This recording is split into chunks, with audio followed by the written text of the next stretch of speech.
Have you been on a lot of podcasts before or not really? No.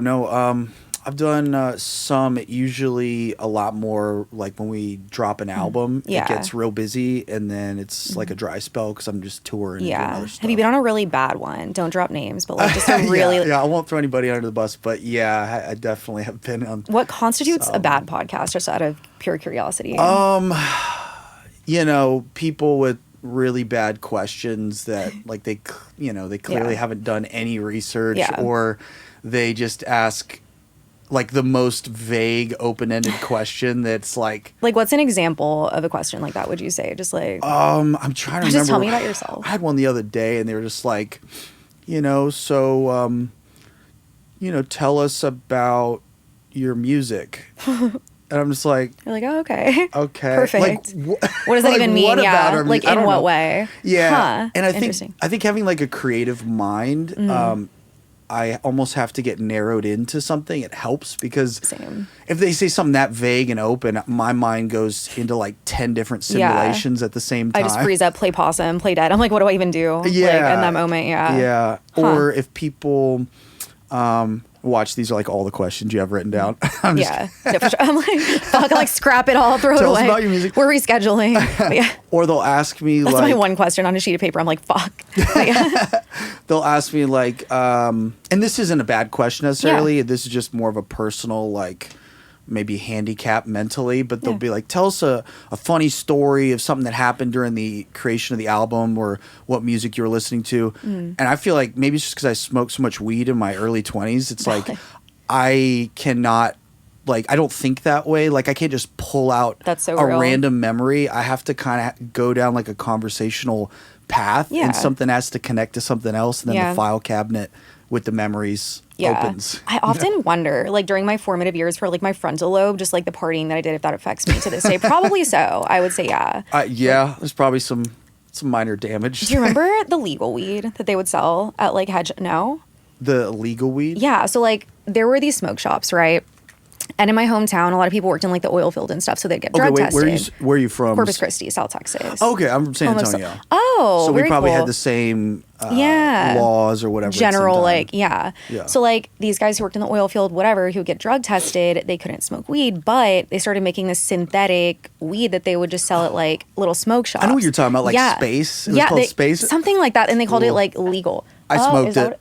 Me too. That's what I'm saying. I think my brain is fried. It was bad. No, it's terrible. Like, I feel like it's adjacent to bath salts, like almost. Oh yeah. No, I mean, I've never done bath salts, but my experience seems shockingly similar. I was watching a zombie film with my friends at the time, and I smoked whatever the hell that stuff was, and his dog was like a puppy, but big, but still like a puppy in its mind, and it was really not behaved well, like he hadn't trained it at all or anything. And so the puppy was just rambunctious all the time, and it was just like gnawing on my arm. No. And I was just like, at first I'm like, oh, he's just playing, he's a cute dog. But then my mind like turned because I was on this might be a zombie. Fucking fake weed stuff. And then I start looking at the dog like side-eyed. I'm like, do I have to kill him before he kills me? Please, like, is it near him? And then I go, I'm going home. Literally, at that point, like, it's time to pack it up. I think it was the zombie movie ambiance of the background that was probably not helping. Weren't right, yeah. No, I did acid and watched Midsummer one time, and that was a terrible decision. That was horrible. And then I tell my friend that I'm with, I'm like, this is bad vibes right now. We got to change it. They put on The Lighthouse, if you're familiar. Was that the black and white one? Mm-hmm. Yeah. It's no better. It's equally weird. I didn't watch that one because every time I came to it, I was like, I kind of want to watch it, but then I was like, do I want to be in a weird mood right now? Not really. And then I skip it. It's off-putting. Like, it's like you feel uncomfy. You know what I mean? So, like, you got to be in a very specific, like, I don't even know what you have to be in to, like, watch that. Like, what's the right circumstances? Maybe none. It wasn't that, though. I'll tell you that much. Yeah, you got to be on the right concoction of things. Yeah, it definitely wasn't that. Well, with that said, how'd you meet Anthony? Oh, Anthony. He's the one who introed us for those who don't know. Anthony from Papa Roach sent me a text for people watching, and he's like, you should check out this Yallternative podcast. Rebecca's really cool. Hell yeah. And so he definitely gave you major props. Aw, and then I right back checked at it out him. on Instagram, and I was like, oh, this looks great. Hell yeah. I'm gonna check it out. But Appreciate that. Anthony, I met him when we went on tour with Papa Roach. Oh, when was that? It was before the pandemic, so I don't know, maybe 2 years before the pandemic Okay, or a year. sick. But we went on like 2 or 3 tours with them. Oh, was it just y'all, or were there other bands with you guys too? There were other bands. I can't remember on which tour. Like earlier, I'm just the Yeah, worst there's been a lot, memory. yeah. Been I'm a like, lot what's of your tours. favorite tour ever? But, huh. So you guys formed what, like, around like the peak of the emo era, I would say, honestly, from my research. Oh, formed? Yeah. Yeah. Yeah, formed, yeah. How did the that? peak of the emo Yeah, era. I think it was like the prime, if you ask me. I to like be that honest, you like, call it the emo era. That's amazing. I mean, in my life, it's still the emo era. You Yeah. know, it never really ended. But some may say, like for me, I feel like Warped Tour, like 07 to like 2012 was like the peak. Yes. Yeah. movement. That's actually okay. So when I first started singing, it was that totally makes sense because we played the Warped Tour Battle of the Bands. That was like a big deal at the time for us yeah. because we were a garage band just Sure. straight out of high school, and we actually won. Like we were in the top 4 that they picked to fly out to LA Whoa. to like showcase for all these labels and stuff. Do you remember out of how many total like bands? What year was this to? This was probably 2007. Oh, good year. Maybe 2006, somewhere in there. And I don't know how many bands. It was like, I don't know, maybe I was hundreds, if Yeah, not I over believe 1,000 it. That's like or the two. Chiodo days. Like everyone wanted to be like a garage band that like, you know, made it big, and obviously you guys did. But I feel like that was like, you know, that's sick. It's funny looking back, but the week before, we had fired our singer. Oh shit. and it was like our 4th or 5th singer at that point. And he's a great dude. We just, you know, had some differences and things, but Yeah. the next week I get a phone call and they're like, congrats, you won the Battle of the Bands. You're like, oh no. You know, $10,000 in gear and prizes, and we're going to fly out to LA and label show. Create some and I was Monster like, energy. And I made the mistake of being like, we just fired our singer. Oh no. And they go, oh, it's okay. We'll pick the next runner-up band. I was like, no. I mean, I'm singing now. From the drums, we'll make it happen. We'll make it work. So that was my first show singing, was from behind the drum kit in LA. Wait, so you did both simsimultaneously? I did. It was that's horrible. honestly impressive as fuck. It was impressively bad. It was not good. Damn. Not good. Because we were very proggy at the time, meaning like there's a ton of drum parts. It wasn't Phil Collins like laying it back. Yeah. So it sucked. It was like really bad. So bad that our guitar player that I started the band with after that show in LA, he quit the band. Oh so, no. It was bad. So you start playing guitar too. You're all 3 at once. Yeah, Like, so that was the start of my damn. singing career. Holy shit. Had you ever sang before that or not really? Like, did you know you were good at the time? No, I did not. Really? I was basically sometimes in the shower, I would like hit a note. Yeah. And I was like, You're like, ooh, I think that was good. I think that was pretty dope. You know, Literally and, me in the shower, but not at all. yeah. And then I'd like record myself on like a little tape player or recorder, and then I'd listen back, and I would get so like weirded out. You know how you don't like the sound of your own voice at first? Yeah. And then I'd just be like, and I'd stop it. And then I'd be it's like, not even good, yeah. And then I'd go back to the drums. And even my parents, who were the most supportive people in my life, were like, everything I'd go after, they'd be like, yeah, go Johnny. Yeah. When I talked about singing, it was the one thing they're like, are you sure you want to do that? But I was a very accomplished drummer at the time, and I think they were just like, are you sure? Like, you've been working so hard to do this. Yeah. You got these offers to go tour the world and like get paid well. And, did you? And I turned them down. From what bands do you remember? Like anyone that there we was would know? this like, it was a Christian band at the time, like, because I grew up playing in the youth band in the church. Oh, cool. That's kind of how I got my chops. Yeah. And they came through town, and their drummer didn't make it, so I filled in for them like last minute, and they were like, dude, you played all the songs, like, great. Do you want to go like tour the world with us? Oh shit. And my parents were casual. like, yes, take the gig. Yeah. And I was like, no, I just saw people that did that, and they kind of would get stuck on a path. And I was like, I want my own music. Like in a niche kind of. I don't want you to play mean? for someone else. I want to make my own shit. That's dope. Did you ever doubt that you would make it from there? Like, and did you ever regret not going with them? Like initially? No regrets. I made the right choice, but sure. it was not apparent at first. I mean, it took years. It was years of doubt and like moments where you're like, did I make the right choice? Am I, because like you're gonna have many failures along the way. plenty of doubt, but I think you could probably relate to this with, your own life and your podcast. It's kind of that fuck you attitude that's like, no, I'm going to make this It's delusional work. optimism is what I call it. Like, literally my whole life, like, I've been that way. Even growing up, my parents are like, what do you want to do? Like, what do you want to be? And I was like, look, I don't know, but I'm going to be rich. I'm going to be successful. I just know. That's They're right. like, but doing what? I'm like, that's the attitude? You have to. That's the attitude. You have to, yeah. 100%. I think that's like the most important thing in the world. Everything follows that. Mm-hmm. You can learn skills. Everything can change and evolve and adapt. But if you don't have that attitude, you just won't stick with it long enough to be able to evolve into all those things. You got to become obsessed, honestly, is how I feel. Like, just genuinely, like, you're going to be successful and just burn your ships and just go. But, oh, yeah. So you didn't join 100%. the Christian band. You didn't tour the world with them. So what happened then? Then we took like a 1976 Vandura RV out of like a field. It was my bass player's grandmother's from like the 70s, and she just left it in a field. There was raccoons living in it, and like there was plants growing in it. He literally was like, I think I can get it running, because it was like this old. I'm not a super car guy, but it was like, I think it was a Cummins or something engine that was just like solid. Resilient, he's like, oh, I think this will hold up. Damn. So he got it running again, and we like cleaned it out, and then we started touring, and literally we would just negotiate it. I was the agent at the time for our band. I would just everything. I'd make cold calls to like get us booked, and I'd just get us enough money to get to the place and get to the next place. That's really impressive. Do you remember what you would say on the calls? Like how you would pitch it? My main strategy was bug the hell out of the booking agent until he like had to say yes to make me go away. Me doing door to door, quite literally. Yeah. Just keep showing up to their house. Like, I mean, what else can you do, really? The worst they can do is say no, and then you just move on. Right. I was like, I don't care if you put us on a Tuesday night, just put us on the calendar, or I'm going to keep calling you, man. I'll call you from a different number. He's like, bye, please. You're like, I will show up. I was determined. And I was a very...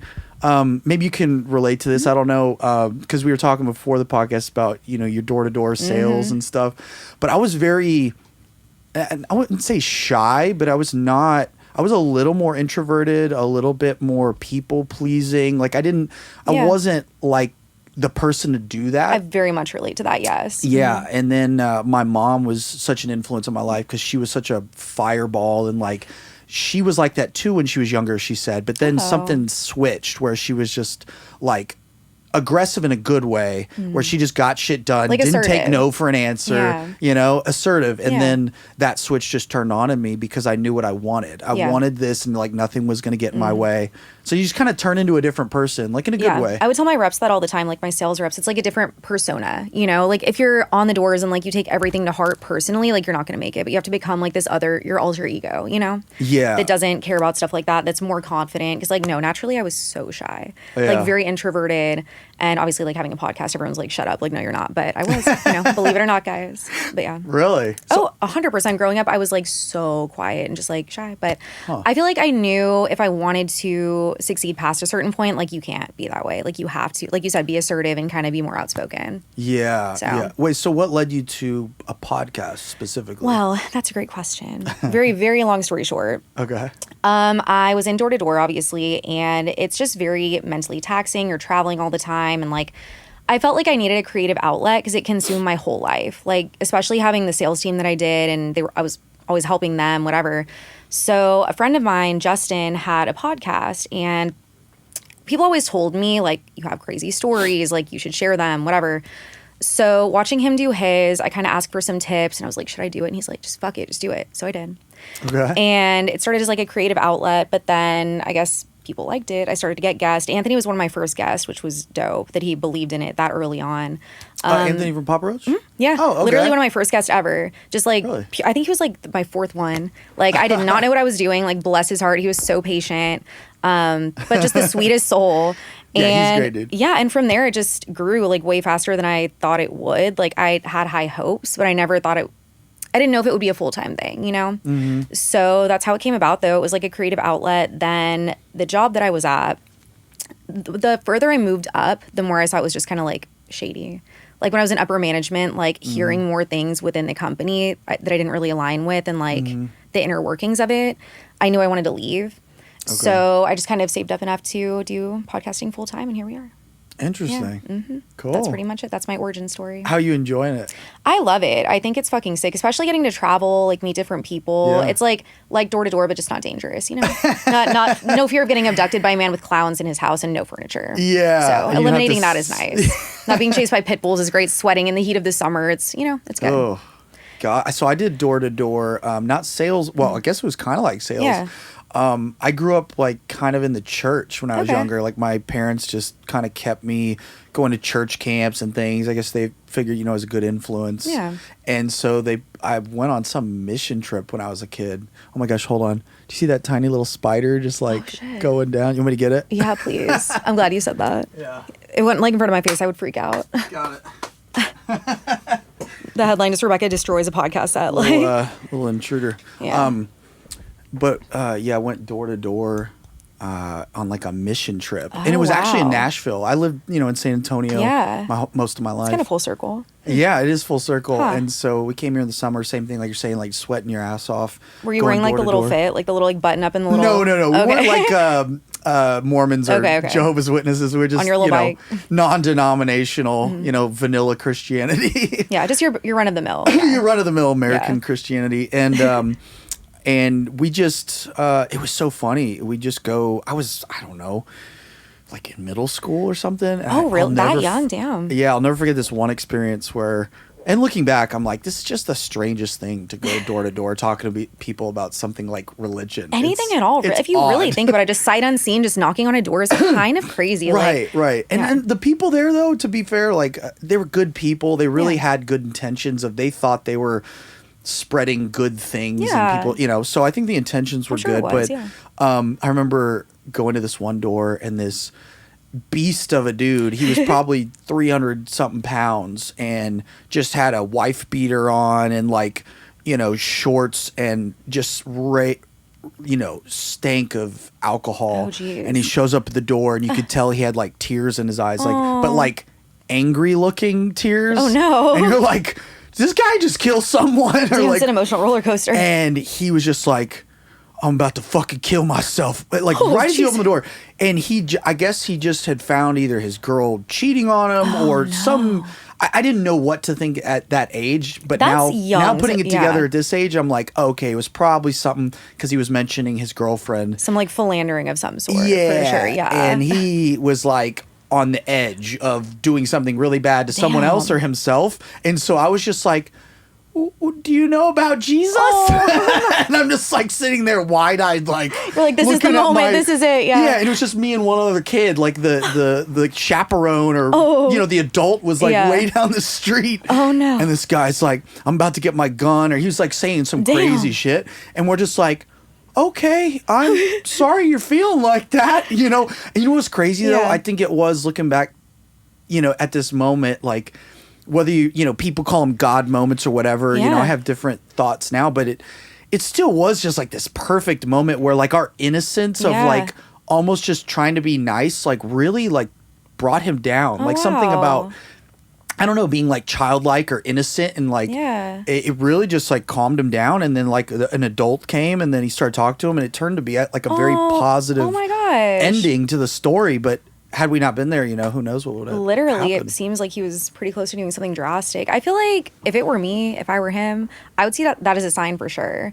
Like two kids like come talking to me like about like religion, whatever, at my door, like right as I'm about to like do something crazy. Come on, like what are the chances? I know. Honestly, it's weird. I feel like that makes it all worth it too. Like even if like everyone else was kind of rude, like helping that one person is kind of sick. Yeah, I mean, I'll never forget it. It was a good experience. But he's doing okay. In general, it was a weird thing to go to people's doors. Yeah, no, sometimes like I'd be sitting in houses and I'm like, I'm really in someone's house. This is kind of crazy. Like, I'm getting them to switch their alarm company. They don't know me. They'd never met me prior to today. I showed up and knocked on their door. Like, that's nuts. But especially, being a female, I feel like you're just way more, I don't know, there's just weird dudes like that. I can imagine you like go into their house. You were, before we started rolling, you were talking about a guy who had creepy clowns like everywhere. Paper mache clowns and just a singular folding chair. And was it in front of the TV or something? No, there wasn't even a TV. Nothing. Not a just the clowns. That's it. And just the little chair. Yeah, just a little. That is Very creepy. odd. It's like you almost have to act fearless though in those situations because they want you to act scared, and I think a lot of people like that in a weird way. So feed off of it. exactly. So there was this one guy, I was training another rep at the time, and like it was in the country. I walk up his driveway, I start talking to him, and he's like, "Bold of you to be out here as a girl alone." I'm like, "Bold of you to let me here alone when you're just here by yourself." You know what I mean? Just flip it around. I'm like, "How do you know I'm not the killer?" Like honestly, I just showed up at your house. Honestly, it's you never know. But you have to just like act like you're not scared because like they'll try for sure. Yeah, that's good. But anywho, so you didn't go on tour with the Christian band. You get the van going. You start touring.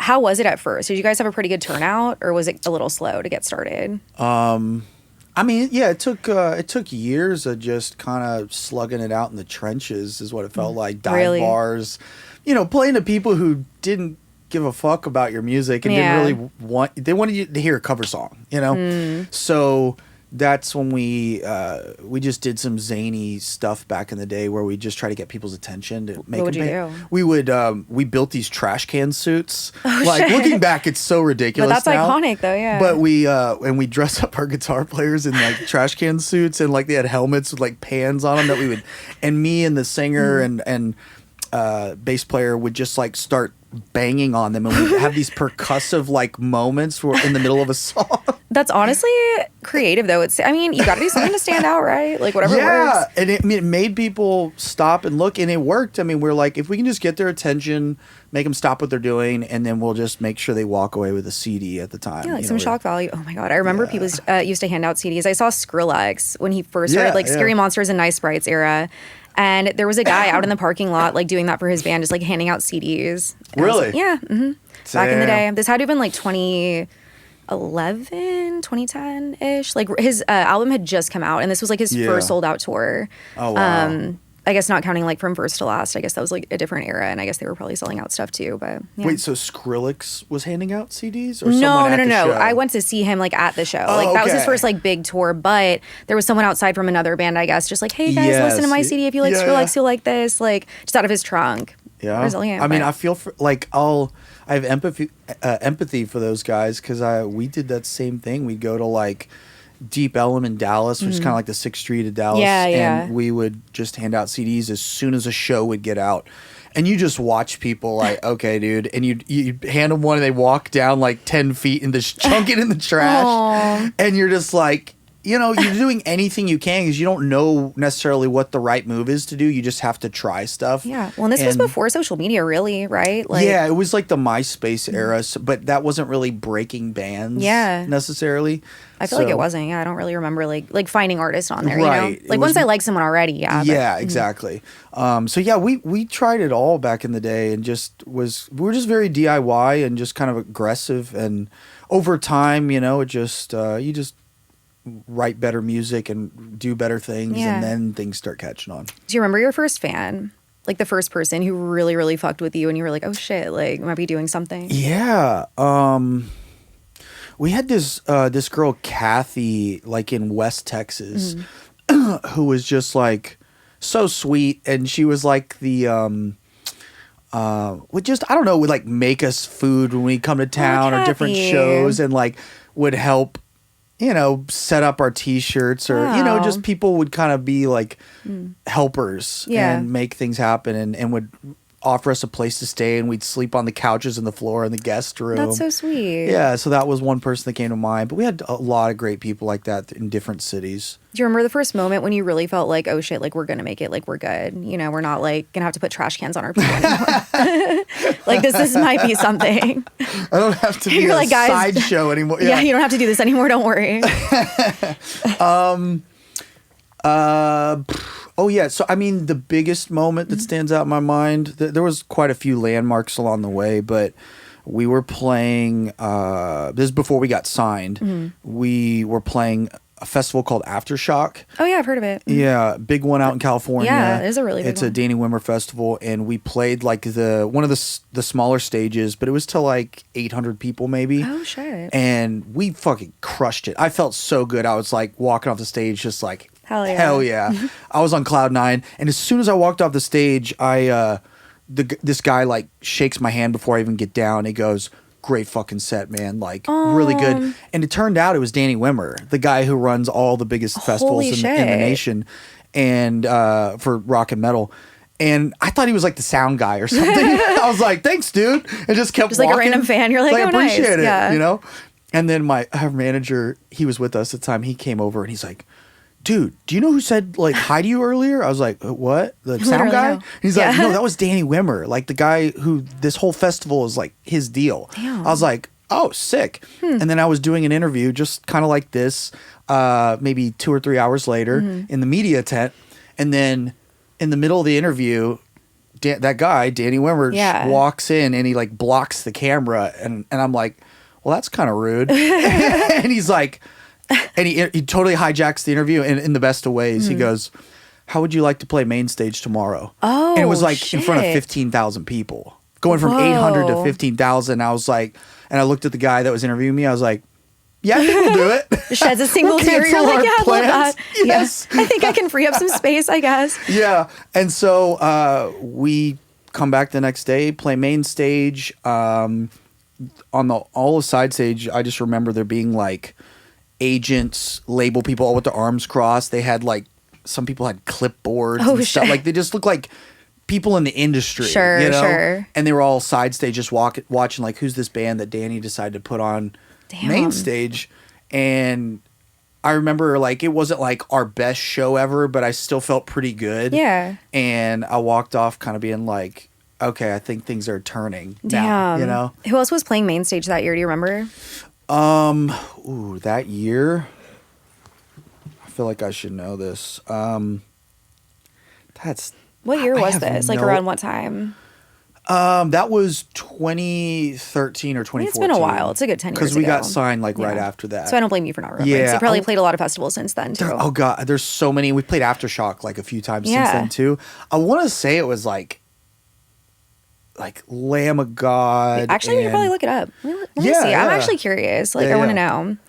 Did you ever? It was either 2013 or 2014. Okay, let's see. Did you ever end up playing Warped or no? Yeah, we played. Hell yeah, that's pretty full circle too. Maybe 8 times, like 8 different Warped Tour shows. Oh shit! We didn't do the whole country on Warped though. Like the whole circuit. That would have been a lot, probably. It was. Oh my god! Especially in the heat like of summer, the like most brutal tour ever. Even like being a spectator, I was dying, just living on Monster Energy, just on the concrete, like passing. It's the black asphalt tour. Literally, like in the heat. Just no water to be heard of. Yeah. Let's see, festival, 2013. I'm just curious. Sevenfold, iconic. Asking Alexandria, All That Remains, A Day to Remember. They were kind of starting to pop off then too. Yeah. Megadeth. Let's see. Let me look at the little flyer. Did you guys only play one of the 2 years, like 2013 or 2014, or just like or both? I think it was, because then might make it easier to find. I don't know. It's either both or one of them. But we were on the side stage, so we would have been lower on the print. You know, it would have been in all the smaller bands. Of course, it was Monster Energy sponsored. Yeah, just everything back then. Here, if you want to look at it. But that's the 2013. Yeah. That's a great lineup. There we are. Yeah. Oh, hell yeah. Wow. On the Saturday with Butcher Babies, POD, Steel Panthers, Buck Cherry, Corn, Shinedown, Papa Roach. We were with Papa Roach that day. I didn't know that. So wait, that's actually real. Invisible String Theory. Yeah, so we must have played the next day with Five Finger, Volbeat, Day to Remember, Avenged Sevenfold, Falling in Reverse. What a sick. Ooh. So that must have been the next day because we played both days because he asked us to come back. I want to say, wasn't that like right when Ronnie Radke like got out of jail and had his like comeback moment? Was around 2013 too, I think. I didn't follow my timeline might be off, but that sounds right. Yeah. I think that was a big time for Falling in Reverse. Damn, that's crazy. This is a great lineup. Yeah. Yeah, that was kind of the start for us. Yeah, sick. But you didn't know Papa Roach at the time. Right? I mean, it just so happened that like the band. Yeah, we didn't know him personally or anything like that. No. Damn. So you started touring with them. You said like a little before COVID, right? Yeah, I want to say 2018 maybe. Okay. So you guys play Aftershock, the main stage. That's sick. What happens from there? Like, what's the next phase? The next phase was like we signed a deal. And with who? 11-7 was the name at the time, but now they go by Better Noise for like our division. They have like Motley Crue and Papa Roach. Oh, very cool. So that's probably, and Five Finger Death Punch. That's probably how we got on tour with Five Finger and Papa Roach at the time. from there, it was just kind of like just building. They say you think when you get signed, you've like made it. A lot of bands feel like that, but really when you get signed, that's when the real work starts. That's when you're really building the brand and the business and the art. And so then it was just like tour. It was like we said yes to everything because we'd been working so hard to get to that moment. And we learned very quickly after that album that you can't say yes to everything, because we would go from like a full US tour to a Canada tour straight to a European tour. And then we go to Japan and Australia. And we took like hardly any breaks. I got married right before we got signed. Oh, shit. Bad idea. Oh, no. Yeah, it was, someone I met when we met young. Like a high school sweetheart moment? Well, it was like early 20s, Okay. maybe like 21. Okay. It still felt kind of young to me. That's very young, honestly. Like. And I thought I was doing the right thing, or whatever. Like societally, they make it seem as if like that's what you should do. Yeah. Yeah. Looking back, it's like I just have so much more worldly wisdom now. I would not have made that choice. But I think that, we just toured so much. I was just like, bye. She's like, wait, what? Yeah. And then we just toured our asses off and then kind of got burnt out. And then made the next album, tried to take some time off to kind of recoup, went through kind of a divorce with that whole thing. Right. Clearly had to set the clean palette, write a new album. And then we got Grammy nominated on that next album. Oh, that's amazing. And we got like 3 in the rock category, which up until that time I think was like a big deal to have that many at once. A huge deal, yeah. But then we didn't win any of them. We just got nominated that's for still 3. A big deal. Like out of everyone, you gotta think there's a lot of like rock bands out there, So we that's like to a pretty say big deal. 3-time Grammy losers. Oh my God, still nominated though. So yeah. What was that feeling like? Do you remember when you found out? Excuse me. We were all extremely hungover from a show in I think Warsaw, Poland, and we were driving out of Poland to somewhere, and we were all just sleeping on like bench seats in a Sprinter van. And I just remember Mark like waking us up and we're just like dead. And he's like, hey guys. I was like, what? Kind of pissed that he's waking me up. And he's like, we just got nominated for 3 Grammys. And I was like, shit. For real? And he's like, yeah. I was like, cool, let's talk about it in the morning. You're like, just give me a second. And then we went back to sleep. Damn. Then I woke up the next morning, I'm like, and I was just, my phone was blowing up. You're like, did that really with happen? Texts and stuff. That's crazy. And then from there, COVID happened after that. So we were all living in different states. I was living in Louisiana at the time. Dan and Mark were living in San Antonio, and Ben was living in Phoenix, Arizona. So that was really not a fun time. I think that whole the Spirits album and working like so far apart was just really annoying. It's like writing an album over Google Chats or something. It just over GroupMe. Sucked. Yeah, it was just so annoying to like just being in the same room. Sometimes it's just efficient. You get that emotional like body an energy language. thing. I'm sure. Yeah, there's the quick body language stuff that you just remove. So then we did that album, and then kind of came out of the whole scamdemic bullshit, and then went into this next album, which then did Carnal, and then I don't know. I feel like I'm like tooting my own horn or something. But the first song we came back out of this because we kind of came out of a low period with Spirits. We came out with a #1, and so this record's off to a great start. Oh yeah, I saw that. I was like #1 on Octane and like a bunch of places from what I saw. Oh yeah. That's Thanks. cool. Yeah, it's doing great. So we're feeling good now. What do you think is the difference between that song and the previous album that you feel didn't do as well? I think the last album, it was like a deeper fan favorite kind of album. Like it was very dense. It was like it wasn't as feel good of an album. Yeah. It was just a little darker, denser. So it kind of made sense that like for certain fans it was their favorite album, but for people kind of on the periphery of our fan base or just kind of know of us, they may not like it because it's not like a first listen album. It's like it's a digger. Whereas this new album, it's like every song's much more immediate. It's just easier to digest. It's more marketable. Did you know coming out of the album prior that that's what you needed to do, or did you kind of like? How'd you figure out that was like the right move to make it more marketable? Yeah, we knew that's what we needed to do. Yeah. I mean, we, as a band, before every album, we kind of have like a vision quest retreat. Like one time we went to like the redwoods in California. I love that. And we'd camp out together. And I remember like a mountain lion was stalking me on that trip. That's a whole nother story. But But pause real quick. excuse me. What do you mean stalking? Like, I mean, I'm not 100% certain, but like I'm almost positive that it was like we were just out at this campsite and again doing kind of a vision quest retreat to go, what's the next album going to be like? What kind of colors? What kind of songs we want to write? Like I had also smoked synthetic weed, so I don't know. Yeah, I might have been high. I don't know. It might not have been a mountain lion. And yeah, right. It could have been a squirrel. That same dog. It looked huge. Yeah, right. And I went walking down to like the campsite bathrooms or whatever, and there's like no lights, artificial lights. So it's super dark. See all the stars. It's beautiful. And there was like this kind of grassy, real tall grass kind of or wooded area that was along the path. And when I came out of the bathroom, I was coming back and I've only gotten this a few times in my life. So I knew it was different than just kind of feeling spooked or something. Yeah. But the hair on the back of my neck like raised and I just got a very primitive, like instinctive feeling that something was like watching me or following. And I kind of would stop and like look around.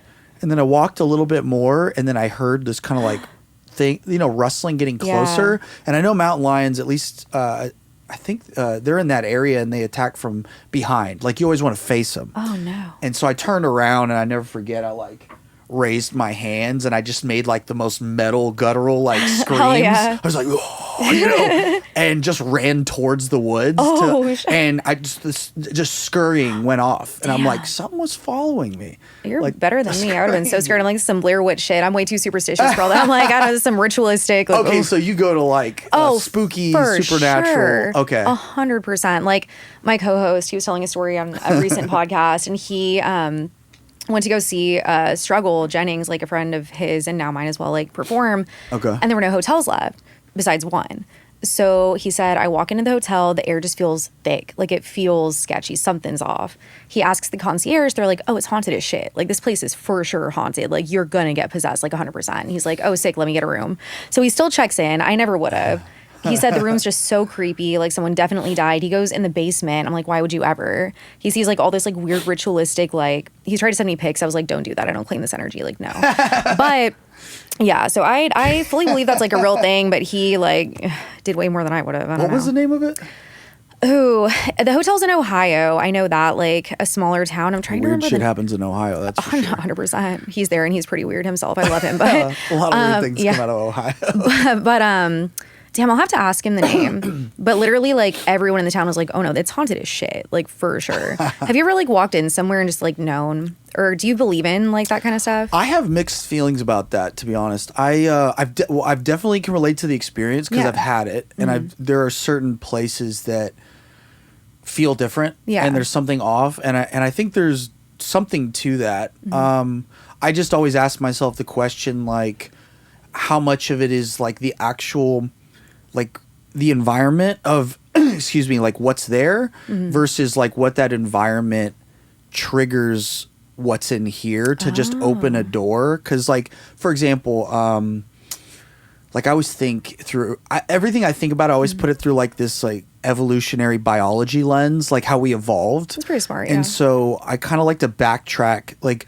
how you would feel like in a large cavern where there was multiple entrances. Like instinctively you would feel like concerned because you're kind of vulnerable, like to predators, your back not being against a wall, things like that. So you walk into certain environments, I just wonder how much of those, like how the environment is set up, like triggers certain instinctual things like that, and then open that door in the mind where like the imaginative part of the mind is like almost like protected us for years or thousands of years. I wonder if that's kind of like what feng shui is in a way. Like they like looked into it. It's like the reverse part of feng shui. Exactly. Yeah, kind of. And they're like, hey, like maybe they know something we don't. Who knows? Like just positioning things a certain way to like avoid like the bad vibes. Yeah, like even like colors. Like green is an instinctively like calming color because of it's an area that is lush, like that has life, like grass and trees.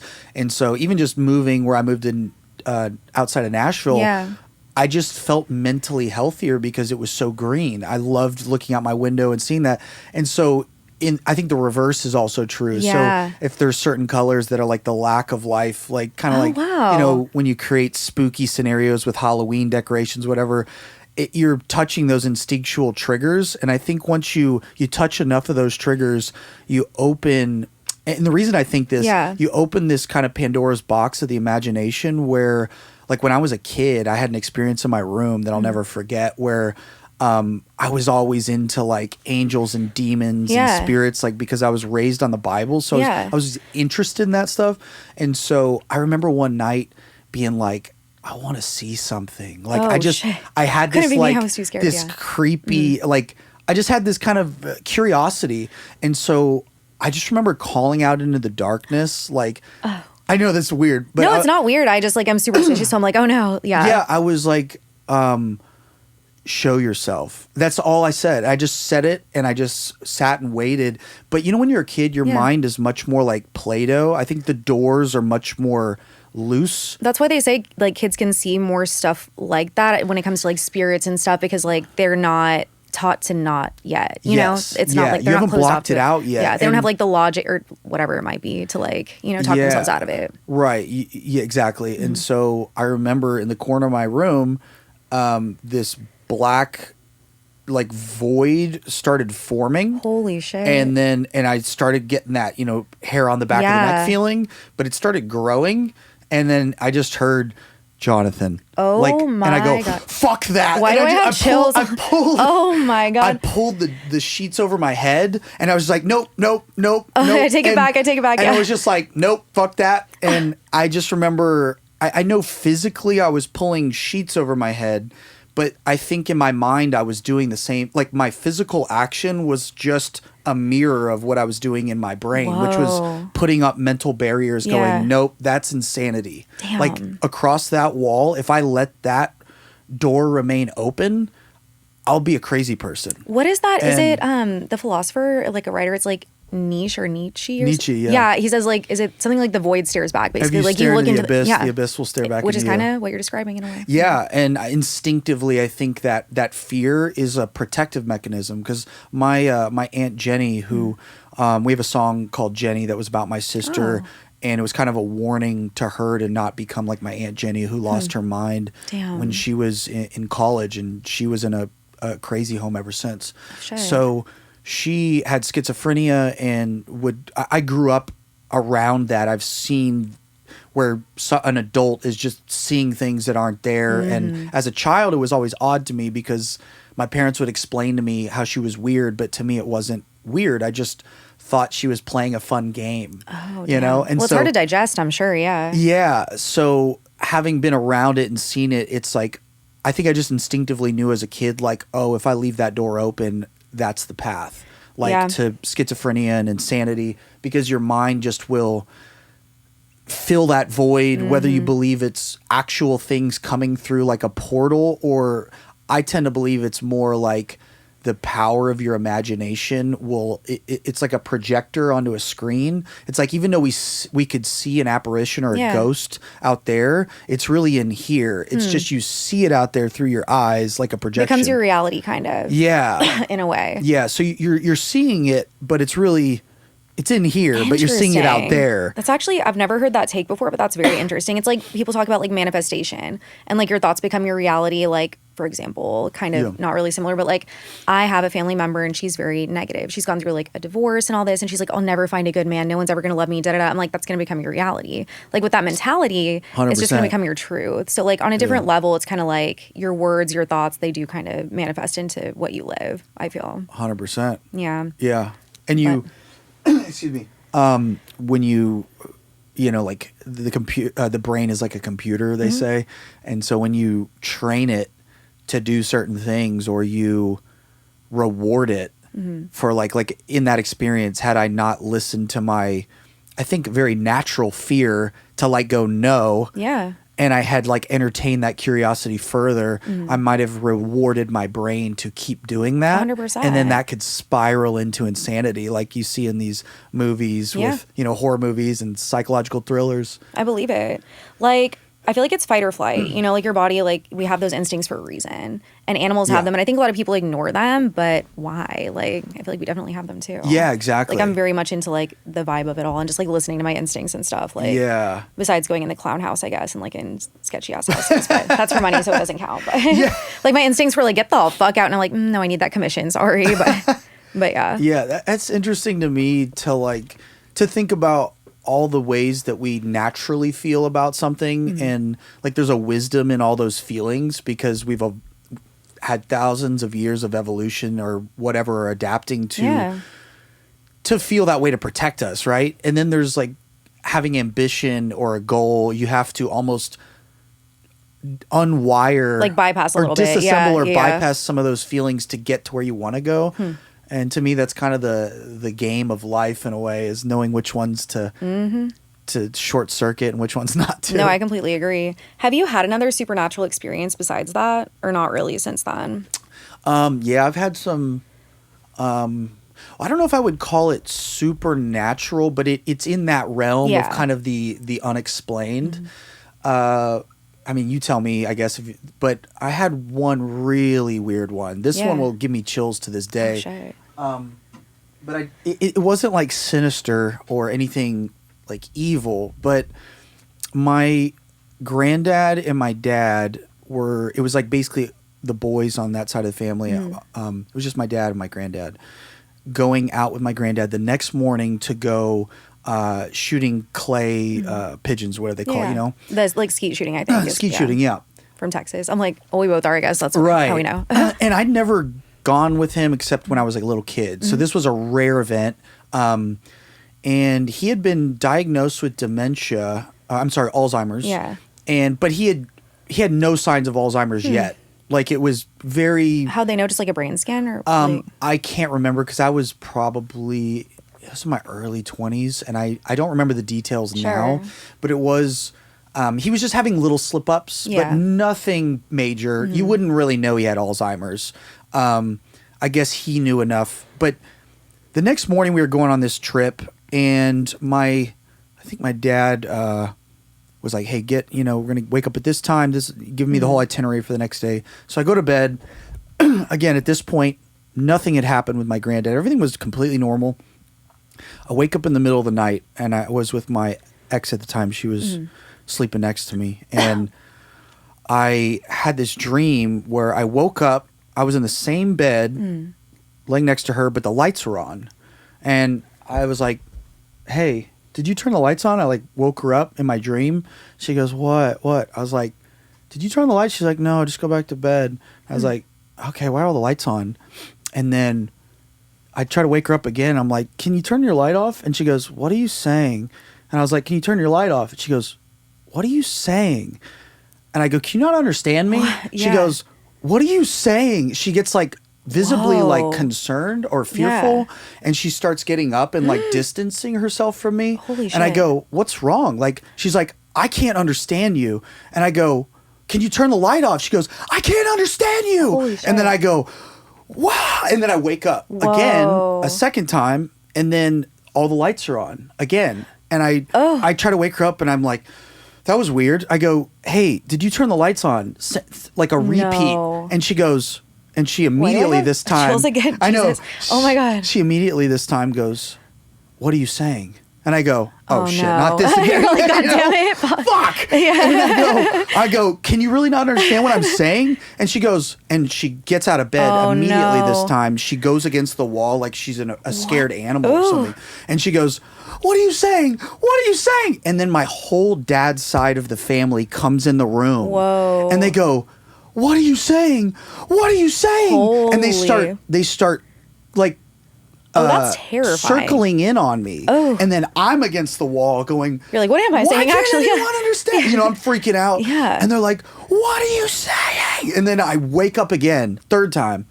The lights are off this time. Oh, thank God. Oh my and God. then I go, fuck. I was like, hey, can you understand me? And I wake her up. Yeah. And she's like, yeah, what? And I'm like, oh God. I had like, and I woke up like sweating, breathing heavy, like with chills. I would too. And she goes, yes, what? I was like, just remind me in the morning to tell you about a crazy dream I had. Yeah. And I go, actually, fuck it. I need to tell you right now. So I tell her the dream.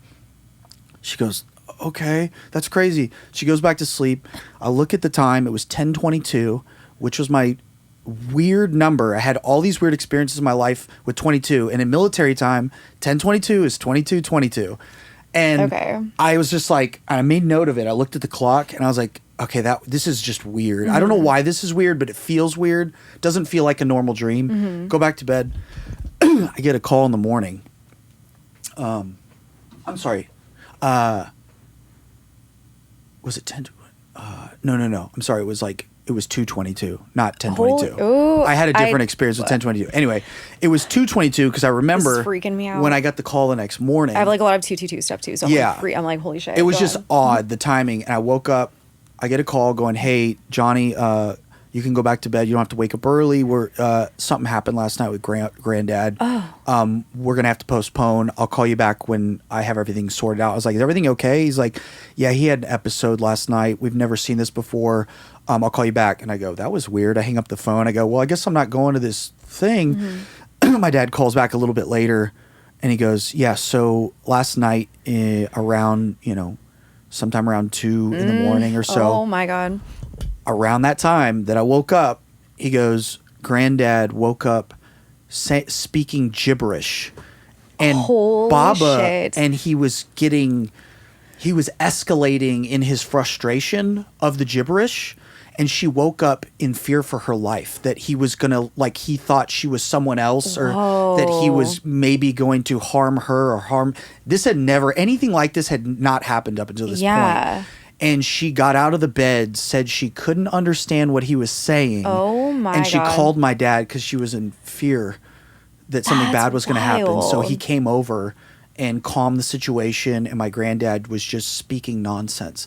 So ever since, that's just one of many weird experiences I've had. But that was one where it really just was so directly connected that I was like, okay, you can't write this off to coincidence. There's no denying that at all. This is just, there's some kind of a invisible web, I think, when you're connected to people, that some kind of information is communicated through it when something really eventful is happening. I feel like there has to be, you know what I mean? Yeah. I don't know. I feel like I've had a few odd things happen as well, to where I believe it. I don't know to what extent or what it really means, but I feel like there's no way there can't be some sort of connection. Just because genetically, especially if you're related to someone, there has to be some sort of something. Oh yeah, it's when they say a mother's intuition or something. Yeah. I saw that with my mom. She would just know. She'd be like, "I need to call Jenna. Something's wrong." And she called Jenna, and sure enough, there was she got in a car wreck or something had happened, and she just knew. Yeah, it's the craziest thing. But I mean, if that's your child too, I feel like it's got to be the strongest connection, Yeah. But I find that stuff so fascinating. It is. Are there any studies on that, I wonder? To even... I looked into it a lot, and there's some cool books out there where they do compile kind of the, what do they call it? It's not the word supernatural, but it is.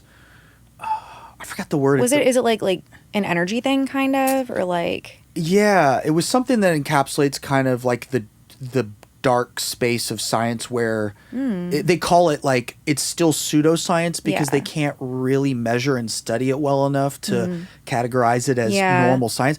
It's hard to put into a lab. I mean, how do you monitor someone enough for something that rare? That's a pretty rare experience for me to have. How do you monitor that to pick up when it happens and have any kind of data other than stories we tell each other? I guess maybe if you have someone who's a psychic, or they've been proven to get a lot of things right, maybe studying someone like that and seeing how that works. Do you think that's a thing? So there is. There was a book called God damn, I'm so bad at remembering names. I'll look it up and send it to you later. Yeah, no, for sure. But they did have a collection of things where they attempted to study some of these things. Yeah. And they studied basically these I don't know if it's Kundalini or some kind of yoga meditation experts where they did it on the daily. They had really zoned into it as a skill. So they meditated into being able to be psychic kind of? Well, it was more they would get their mind into this low vibrational state and they'd be able to maintain it for longer periods of time. Is there a name for that? Is it like beta? Yeah, it was like delta waves or beta waves. Yeah, there you go. Something, Yeah, I think, I don't know the specifics, but it was something like that. I literally don't know what I'm saying, guys. But, so I'm like, like anything, I think if you do something enough, you can almost develop a skill out of it. Sure. And they would do this intentionally. And so he decided to get them and bring them into kind of the lab and get them to focus on, I want y'all to focus on each other. Like picture their face, think about how they make you feel, think about all the experiences you've had together. Y'all know each other. Yeah. And I want you to get into this deep mind state and sustain it as long as you can. And he separated them into rooms. But they did it before, I think, and they did it after. He's like, now keep thinking about each other. And the one room completely isolated from the other, where you couldn't hear sound, you couldn't see light. Yeah. They were electromagnetically, I think they had certain barriers. And in one room, they would do a strobe light. Okay. And in the other room, either no light or just a solid light. And they noticed that in the person in one room, the part of their brain that was associated with light input or something would light up, of course, and then the other room where there was none, it would like start faintly lighting up. No, that's crazy. And again, I could be butchering that, and I don't know all the details, but it was in this book that I thought was very I'm gonna choose interesting. to believe it. Yeah. This guy that I know, a good friend of mine. Did we get the end of that? Yeah, right?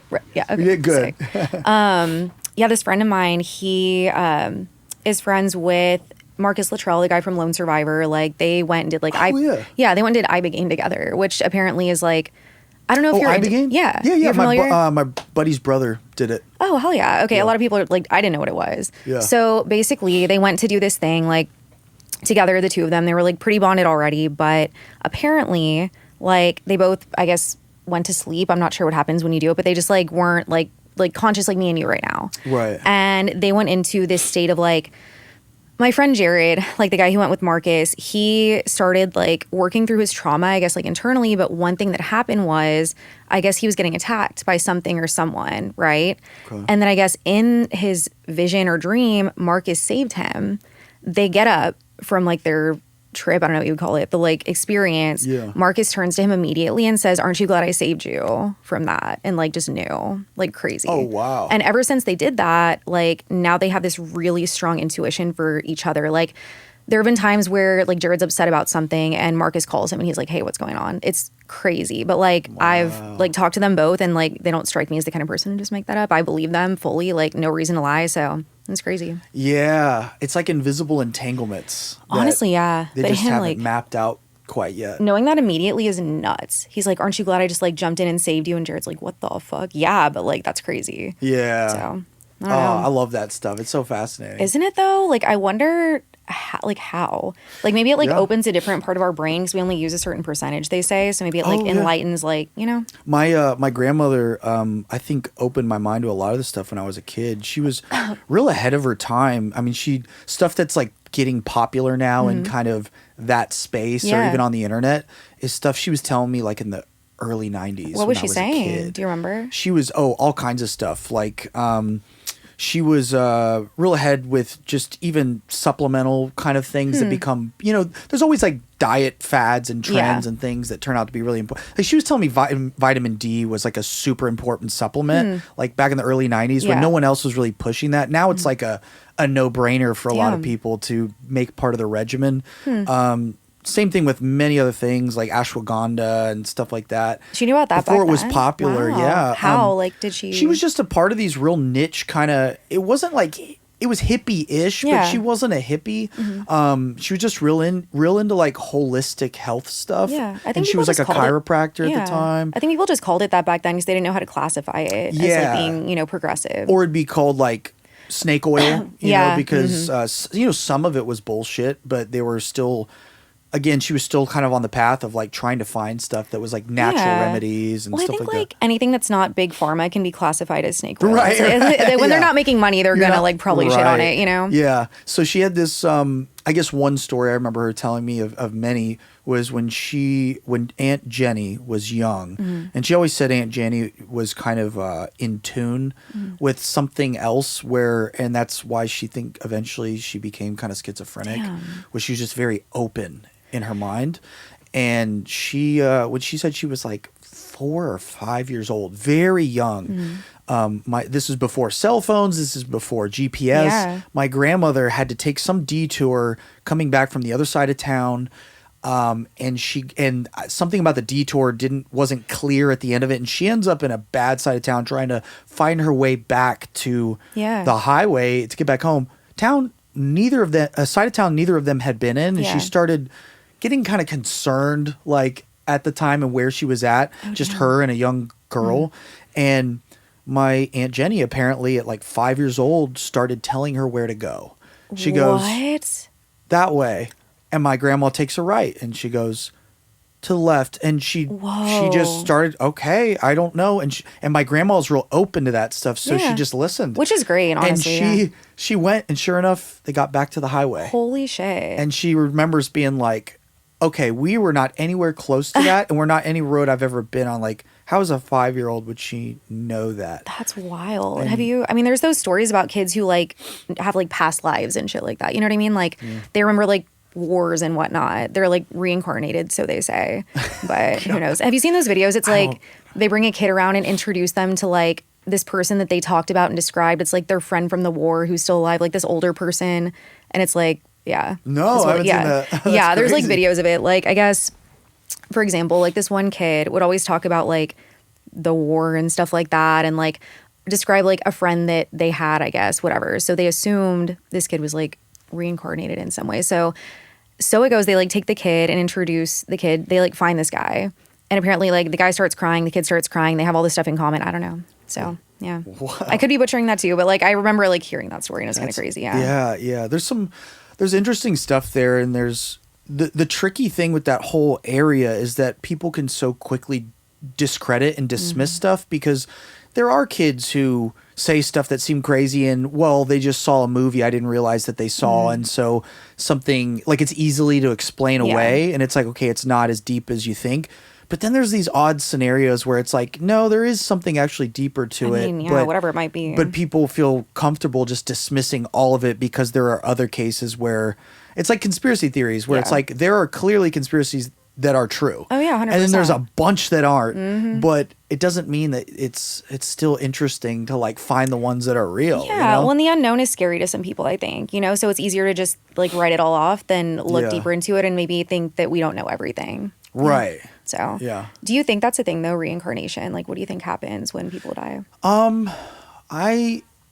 So I've asked myself that question a lot throughout my life, just different theories about like, what is a soul, you know? Because I think if you believe in reincarnation, it really kind of, you almost have to take one step deeper to go, well, okay, well, what is a soul? Because if you believe in reincarnation, you believe some kind of a soul continues past the body. And is it like that kind of reincarnation or more just exhibiting a similarity to something of the past? I mean, I think it's like, I might be butchering this too. It's like a law of thermodynamics, I think, that energy can't be like created or destroyed, just transferred. So I think that's why people assume when you die, like the energy goes somewhere maybe, like scientifically, who's to say? But I don't know.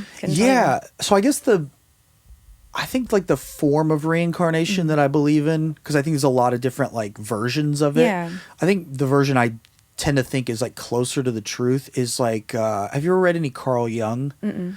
So he has this thing called the archetypes. And it's basically this idea that there are these ways of being that, like, for example, like the hero or the villain or the king, the jester, and when you find like in the modern world or the ancient world or medieval times, like those archetypes kind of play themselves out in different forms of the same story over and over and over again. Yeah. And the archetype itself actually outlives the person. So, so even if the actual person dies, the thing that they were like manifested as or reincarnated as is like the same thing that lived on in another time. Like in the Bible, they would call it like, oh, the Elijah the prophet is back. Like it would be like another reincarnation of the same like form, even though maybe genetically he's a little different or he's this and that, but it's kind of the same spirit, if you will, that carried on and reformed. So I think there's like some loose interpretation of that I do believe in. Yeah. It's just when people get into like the real hard specifics of like, that's that exact person, but you're not even the same person you were when you like 5 years ago. Absolutely not right? at all. Yeah. So it's like, okay, well, if I reincarnated across a few lifetimes, I might be like a version of what lived before, but I'm still going to be different, just like I am in my own life. Like I'm different now than I was when I was 20 or when I was 15. Interesting.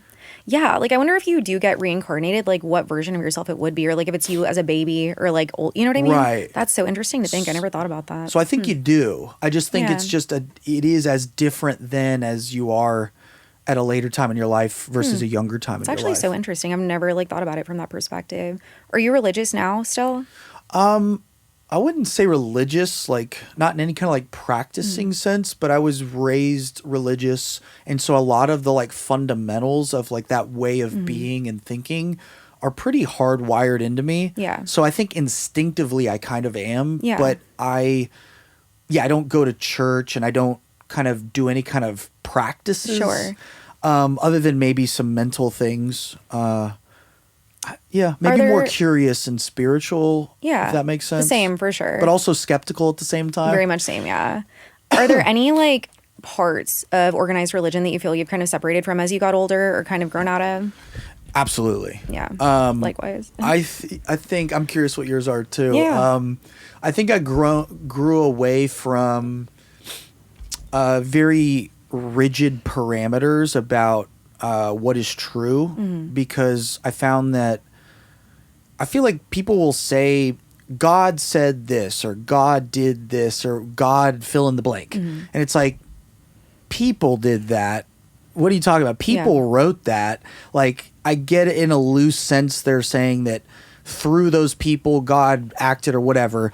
But when you really like chase things down to the root, like there's a simpler explanation. Like people did a lot of things and then they ascribe it to God. And it's just this weird leap where like people put so much faith in something that you wouldn't have that amount of faith in someone trying to sell you a car. Like you would ask more questions. You'd be like, if I just said, hey, this house is good. I'm going to sell it to you. You'd still hire an inspector. 100%, You'd still consult with a real estate. Do you like your due diligence? Yeah, but yet I found very religious people, they'll kind of put their skepticism on the shelf when it comes to something that was written thousands of years ago. It's like that's when you should be even more scrutinizing. Sounds pretty outlandish. Like not, to like shit on religion at all whatsoever. But it like, it does sound like some of this stuff like a little crazy. Like if you were to read it in just like a book and not in a Bible or something, right? Like it would be open to a little bit of like,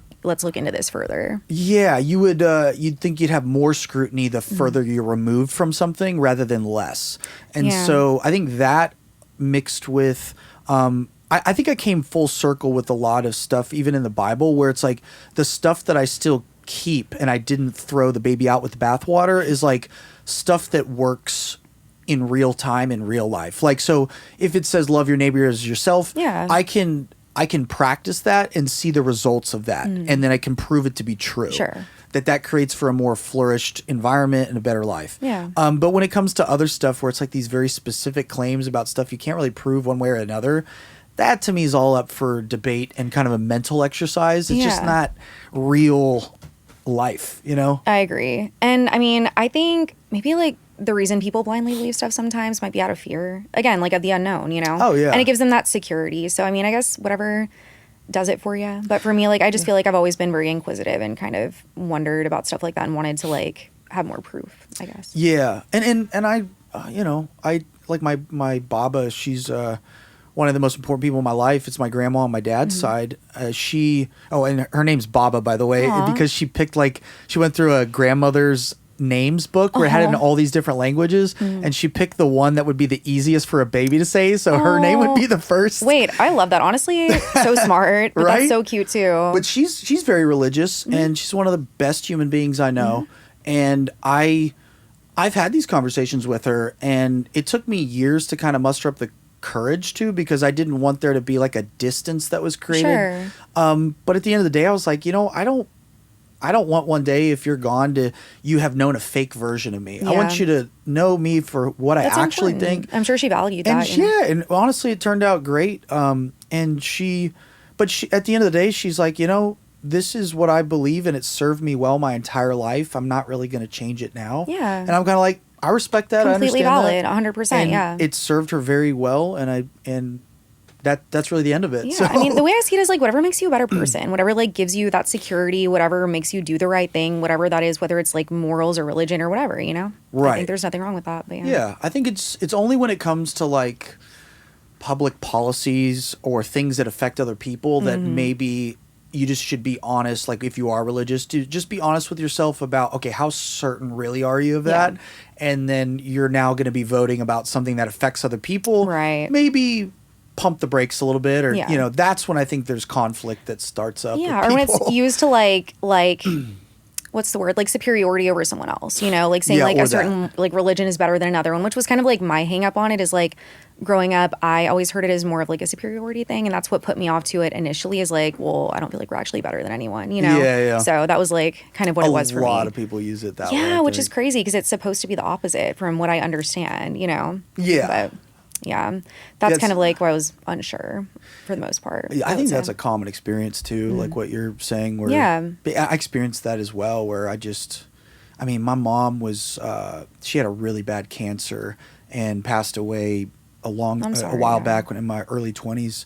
And we went to this crazy church at one point where she basically was given a death sentence by the doctors. Like she'd gone to multiple specialists, and it was just kind of like look, you have an extremely rare aggressive form of cancer that chemo and radiation just doesn't work on. So as a family at the time, we were, pretty shattered at first, but we went on kind of a journey with her just to support her in whatever way she wanted to handle this. And I remember no one was giving any answers. So the only people giving an answer was this really extreme church.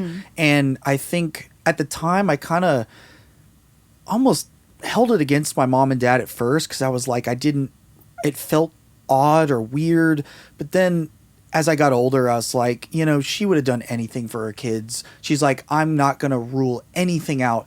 And the crazy thing was, we went to this very, it was like a faith healing church. Okay. And she had heard stories of people being healed of weird ailments. And here was the weird thing. Yeah. She went to a service and she's like, I'm at the end of my rope. I have 3 young kids. I will do anything to beat this. And doctors give me no answers. Damn. So she had one of those experiences. Like they said, in the name of Jesus, you're healed. And she's like, I was not faking anything. I'm not that kind of person to go there and put on a show and shake. Shit. But her whole body shook and it felt like electricity. Damn. And looking back now, I really think it had to do probably with her heightened emotional state, with just the stakes were so high that she was like open, like what we're talking, like energetically or mentally. And her body or God, whatever you want to believe, did something. Wow. And she went back, the scans were clean for like a year. Holy shit. Completely. So here was the weird part of this journey, was that made her, and I think my dad was more in a supportive role, but that made her go, well, clearly there's something to this, so I'm going to double down on this, because wherever else I go, they're giving me zero answers. Fair enough, to be honest. And so that's kind of how we felt. We're like, okay, this church is kind of weird. These people are kind of strange. It's kind of culty. Yeah.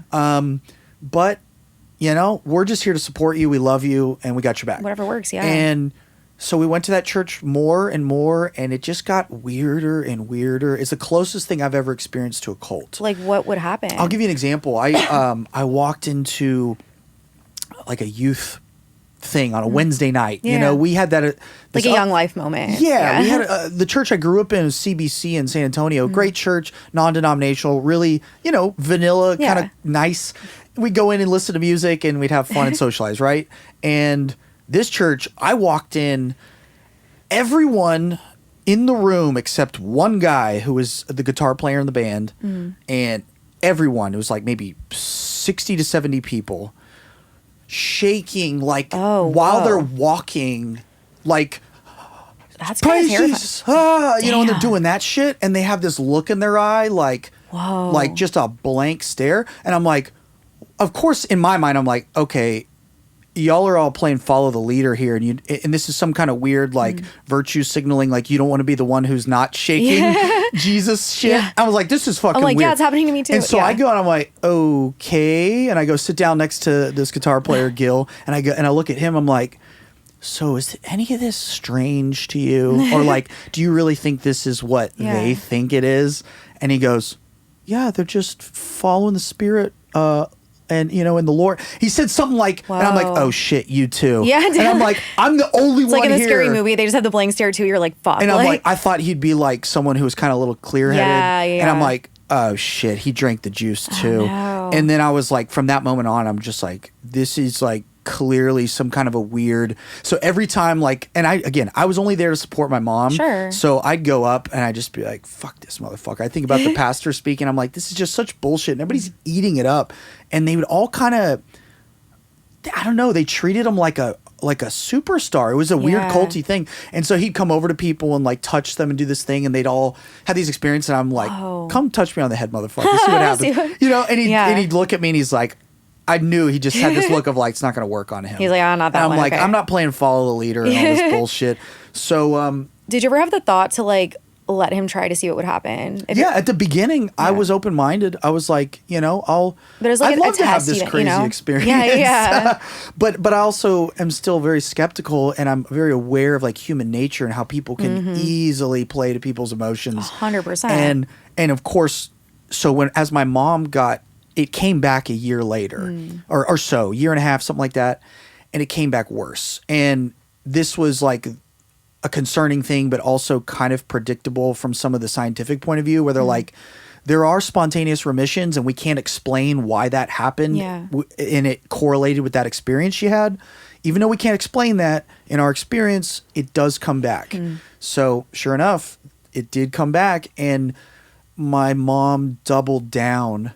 And sorry, this gives me a little emotional when I think about it, my family, you know, just kind of doubled down to support her. And I was just so torn because I was like, I don't believe any of this shit. And I don't want them to like get her hopes up in such a vulnerable time. Sure. So I just got angrier and angrier because I felt like they were toying with my mom's head or something, and I started getting that instinct of protection, like I want to kill these motherfuckers. Like I was starting to get it's just to like so much love that it's like you just want to protect her to such an extent. Yeah. And so it started turning into that, and I was like, you know what, my mom's just doubling down. There's nothing I can do about it. So I just remember one time it like gotten real bad, and she was clearly getting worse, and I was like, but she's like being more delusional about it. And so I was like, I don't know what to say anymore. And we're sitting there. She's now in a wheelchair at this point. We're sitting outside, and she's like holding my hand, and she's like, I just need you to believe. And I was like, in my head, I'm like, I can't, because I don't believe that you're going to get better. Like, I think we need to get at peace with this, you know? And so I just sat there and didn't say anything. I was just like, I love you, you know? And so that was... Anyway, so then, sorry. No, dude, I mean, that's completely like understandable to feel that way. That's traumatic. It's someone you care a ton about, and that's a lot for someone to go through. You know what I mean? Like, I feel that I would feel similarly, you know, like torn, like you want to be supportive, but you're also like a realist, and you don't want someone to have false hope. Yeah. But then it's like you kind of do, because you don't want them to be scared. It's like, it's, I can understand how that would be conflicting. Yeah. You know? And, you know, and in the end, it's like, okay, where's their magic Jesus powers now? This is when you need it, you know? And I'm like, put your fucking money where your mouth is, church. You know, where's the pastor? And then as she's like on her deathbed, I'm like, he's not even here. That motherfucker's not even here. Yeah. You know, yet he got money from y'all. He got money from everyone else. So in my head, and in the way that they were going to write this whole story off to them and their congregation is like, well, the Bible's true whether you do it or not. So she clearly just didn't have enough faith. And I'm like, oh no, she had more faith than any of y'all. Quite literally, like, I saw her day to day. Like, And how can anyone else quantify the amount of faith someone has? That's absurd. You know what I mean? Like, how can they speak on that? Yeah, I'm like, the more likely explanation is you're playing to people's emotions with a little, got one little good trick, but there's no sustainability to this trick. You're just... So then you got to like write it off and like play it off on like someone else. Right. Because your whole like theory would fall apart, like if you pull that cornerstone out from them. Anyway, I had these fantasies at the time of like... dressing up as Jesus, like in a loincloth, and like with the you know, the little thing, what is it called, the crown of thorns, and coming in with a whip, a cat of nine tails. Damn. Like so in the cat of nine tails back in the day, it was like a whip that had like metal rocks and metal and glass shards, things that were very sharp, and I was like, I wanted to just show up and start beating some motherfuckers, like, and go to jail, get it all on TV, and be like, because I was at such an edge where I'm like, you don't fuck with my mom. Yeah. You know what I mean? It's I was like, that's what Jesus would have done. You know, because he did that in the Bible. Honestly, he showed up with a whip and he fucking knocked shit over. People forget about that part in the Bible. Yeah. Like, he wasn't always a nice guy. But it's like, it's the protective nature though, too. You know what I mean? That's someone you care about so much. Like, you know, I completely understand that. And it's like probably such a helpless feeling. Yeah. So maybe one day I'll do that when I have less to lose. Maybe someday when you're ready to retire from music, you're like, it's time. Like, it's I'm time. Go on a field trip. Goes back. Like, I'll go with you. I'm like, What's honestly, up, motherfuckers? I'll record it for the media. Yeah, for Jesus World Star. is back and he's pissed. God damn, just a movie. Like, turns into a script. But yeah, no. In all seriousness, like, I am very fucking sorry. Like, that sounds extremely difficult and painful, and I'm very sorry that happened. But yeah, it's good now. And it's, you know, it was a powerful experience, and you know, I had.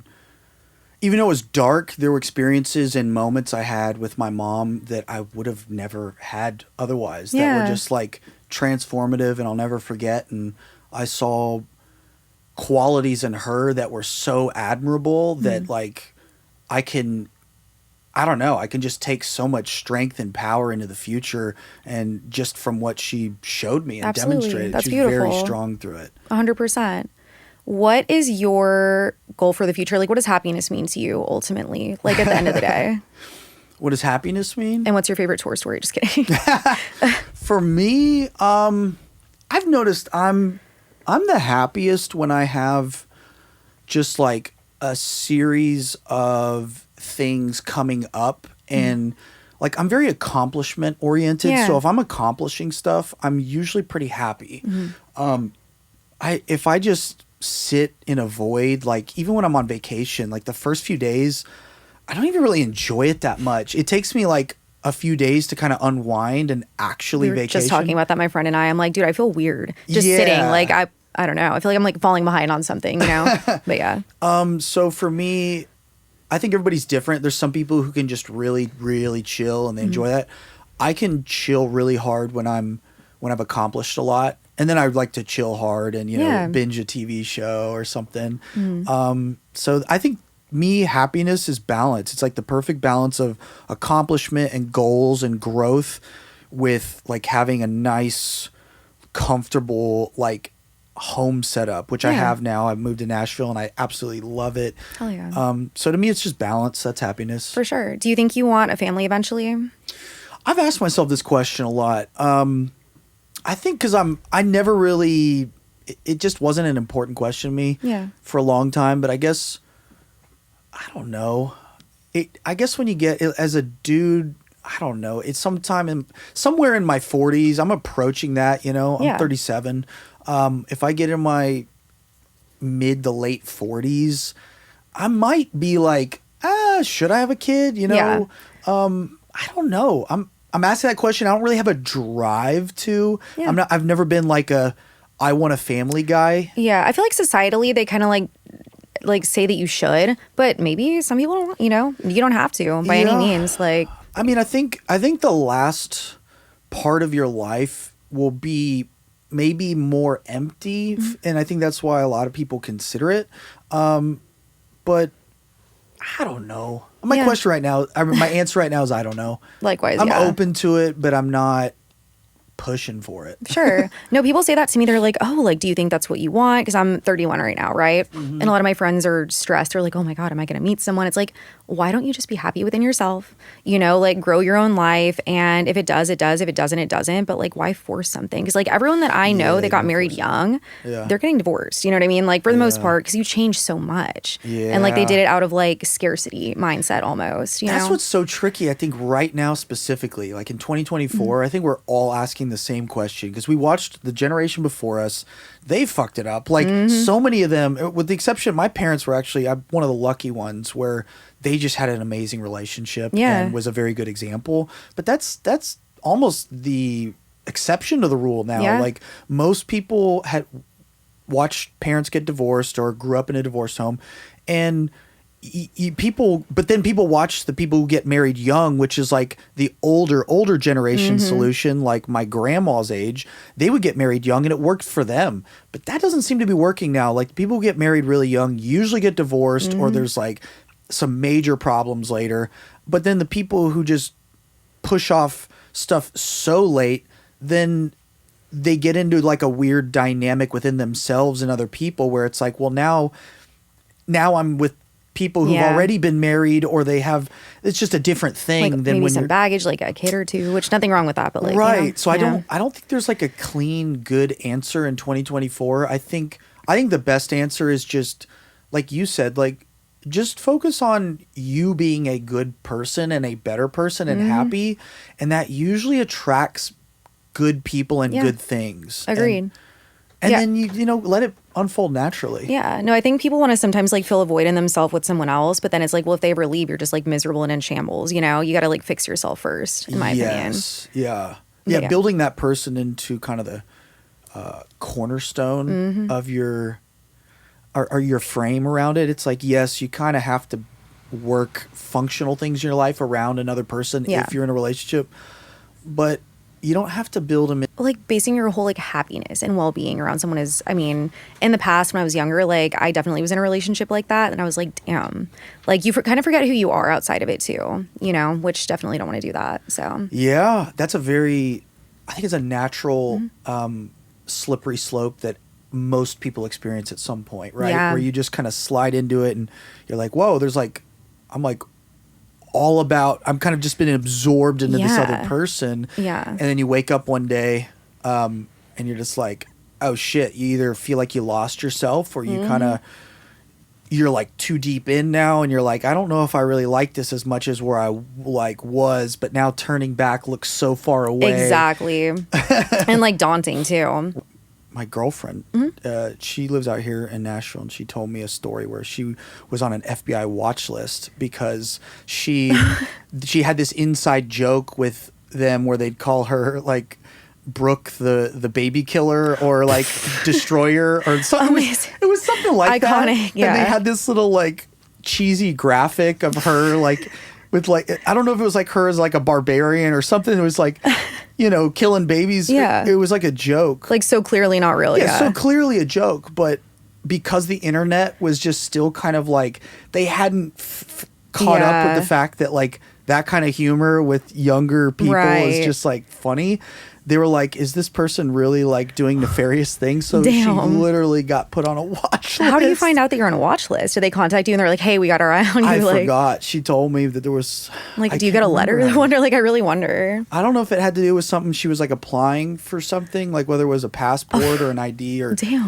Something. I can't remember that part. That's crazy. Like, imagine finding that out. I don't know how I'd even like react. Yeah. Like, Jesus Christ. I guess that's a good thing that they're watching, but like, damn. I'm pretty sure I'm on a watch list at this point. Well, should I say? Who's to say? I have like very, very dark humor and like likewise, also very, I hate the government and like I'm very, you know, anti-establishment. And so of course, my dad worked for the government for many years and he's been military and stuff. But we get along great. But I'll say stuff and then I'll lift up my phone and be like, and that was a joke for the record. Just so you're aware, I know you're listening. Literally, 100%. I mean, I'm sure they are, honestly. Oh, they're absolutely. I mean, they is always the question of who they are. But I know for a fact I've said some stuff and my phone stuff just pops up, ads or things where it's like, okay, that's exactly what I was talking about. 100%. I've never typed that in. Like all the time. Oh yeah. I've like taken a deep dive into the JFK tapes recently. I've really been like in a my deep grandma dive on that sent one. me a JFK thing. I'll send it to you. No, like I was literally talking to my grandma about this. No way. It was called it's like something is a rich people's trick. Or a rich people's game, was or something. it the one speech that he did about like secret societies or something? Because Rogan was talking about that the other day. Oh no, this one's like a short little mini documentary. Yeah, no, please thing. do. I haven't watched it. I just started it. But my shit. grandma was like all like interested in it. Hell yeah. I was like, No, I can't love believe it. you're watching this. I was like, send it to me. That's sick. Yeah, I talked to my friend who was like in the depths of the military, like had all these clearances, and I'm like, you could tell me like what's on the tapes, yeah. like you know what I mean? Like I know there's more to it, like why'd they really kill him? And he actually told me, like he gave me an explanation. I don't know if I can say I don't know if I can. Well, you know what's crazy? Sorry, on that note, Yeah. I don't know if you or people listening remember, but I believe Trump, when he was going into office, he said that he was going to release classified documents on UFOs and JFK, and everybody was like, hell yeah. Hell yeah, brother. My Yeah. man. Yeah. Like, because that's like, everybody wants to know. Yeah. And he didn't release, he unclassified some UFO stuff, but not the JFK stuff. And I think, don't quote me on this, but look it up. I think that the reason was because if they released it, there was going to be a civil war. Like, they were afraid of starting a civil war. Yeah. So yeah. that in and of itself should tell you something. Yeah. Right? From what I recall, and like this is kind of recent because I said I've been like in a dark, like deep dive into this, just like hyper fixated. But he said that the reason he didn't, like his like I guess quote was, I saw it and like you guys like aren't ready to know what was on the tapes or whatever. So my friend initially told me it's because like people are still alive who are associated with the killing. Right. And that makes sense. But like recently on the phone, Yeah. recently on the phone, he gave me more of a reason that made a lot more sense. But I don't know if I can even like say it because he has like all these classifications and he's No, I like, get it. I yeah, get I don't know who's to say, but it was one that was always funny to me. So my dad, growing up, he was a captain in the Army, and then he got out of the Army to go to the Department of Defense, and basically just intelligence. And my sister was being born. He didn't want to be deployed, so he's been in intelligence for 20 something years. And I remember I just gotten out of high school or something. I was like back at home and I was eating some Cheerios or something on a Saturday morning. And there was some little thing that came on TV, and I think there was a UFO or something. And he looked at me and he goes, just curious. He's like, do you believe in aliens? Or, you know, because UFOs doesn't necessarily mean aliens, but Yeah, it just like implies unidentified. it for a Yeah. lot of people. Yeah. And I go, oh, yeah, I mean, I'm sure there's other life, but, you know, are there aliens here? I don't have any reason to believe it necessarily yet, but I'm open-minded, but I don't know. And he was like, And I go, what do you mean? What do you think? And he's just like, And then that was all I got. And he walked off. And Not now the keep in cliffhanger, mind, he like where he worked every day. Like I went for Christmas one time, and you go in, it's like multiple clearances to get through this door, through the next door. shit. Every room had a red light on top, so if there was a breach, everyone had to. Every file cabinet had a giant lock on it. Like if there was a breach, everything had to be shut down. So no windows anywhere. It was all controlled. You're like, he worked at Area intelligence 51. stuff. Like, yeah. So and of course, it's just a fun little anecdote, but I just always thought that was funny. That's interesting. Yeah. Funny enough, Anthony, when he was on the podcast, I think last time, he brought up like, I think we talked about this too, like something similar. But he was saying there's a video of this guy who had a bunch of clearances and he was like on his deathbed or something. And he ends up admitting that there are like extraterrestrials and all this stuff, and then just dies. And I'm like, well, did he say when they're coming or where they're at? He's like, no. I'm like, well, what do you, that sucks. I'm like, damn, I'd be pissed. Like I was about to die anyway. Like, I'm like, come on, guy. Like you can't do better than that. Like, right. Give us you're more like, they than exist, that. just dies. I'm like, come on. Like, where are they at? Like, come on. But yeah. I wish people could unite over something like positive and like mutually interesting, like aliens. Yeah. You know, like remember the whole Storm Area 51 thing? Dude, it's kind of hilarious, but it's like that's so much more fun than all the divisive stuff we seem to get like attached People to. talking about like the Naruto runners like running into Area 51 and storming it. Like in my hometown where I still lived at the time, we had an Area 51 party at a strip club, and there What? was we all dressed like aliens, and just amazing. my friend owned it, so we were just like at the bar like alien masks, just like dressed like it was a good time. That's but, dope. Yeah. it really did bring everyone together, honestly. We need another thing like that. Maybe not storming Area 51, but like another, like planking. Those were simpler times, you know? Like bring that back, honestly. Thank you for coming on. We covered a wide array of topics. It was a really good one, as anticipated. Thank you for having me. It was Absolutely. great. Well, thank you guys so much for watching, and like, subscribe, and love you so much. See you next time. Bye. Hell yeah.